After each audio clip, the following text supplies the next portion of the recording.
So guys, we're exploring my grandmother's laundry cupboard. This is where she stored her wine, and I was packing up her house last week. And I didn't expect to find anything. Like, she was a kind of gnarly head, 2-buck chuck, Weiss, white wine, which you could add ice to. So I was extremely surprised to find this, a 1997 Beringer port. I didn't know Beringer made port. Obviously I know Beringer's been around since the 19th century. It's a very well established winery in Napa. But it turns out that, in the 90s they did make port, then they had a change of winemakers, so they've stopped doing it. Port made in California is very different to Portugal. In Portugal they use native grapes.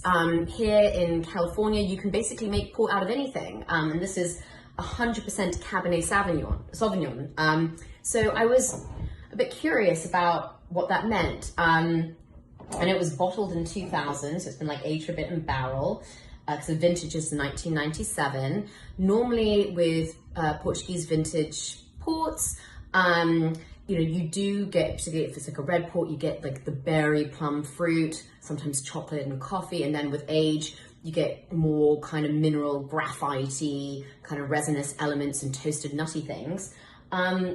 1997 was a very warm vintage, so I think this is probably going to be, it was probably very opulent in fruit. I don't know how well that will age. But yeah, I was just like, this is kind of crazy. I just didn't even think Californian port was a thing. So I'll give it a go.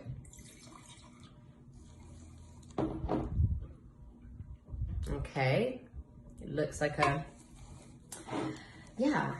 like an aged vintage port.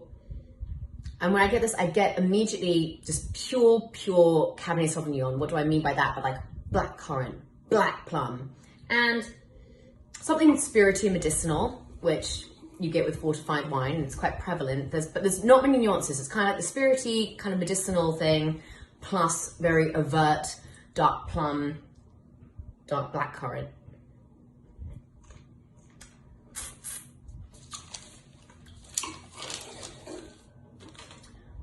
Wow.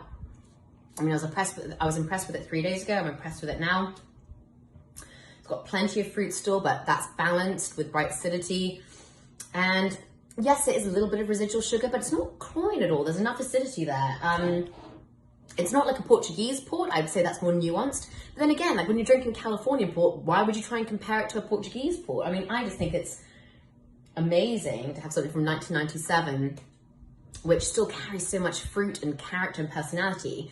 And again, at the end of a meal, to be able to bring out not your usual suspects from Portugal, but a kind of relic now from Beringer, because they don't make port anymore. I think maybe 1998 might have been their last one. But if you find these bottles lying around, it's not that expensive. The Navarra Gewürztraminer is more expensive, but I think if you find these lying around, they're like $30. So you're kind of drinking this wonderful time machine, and a very interesting part of Californian wine history.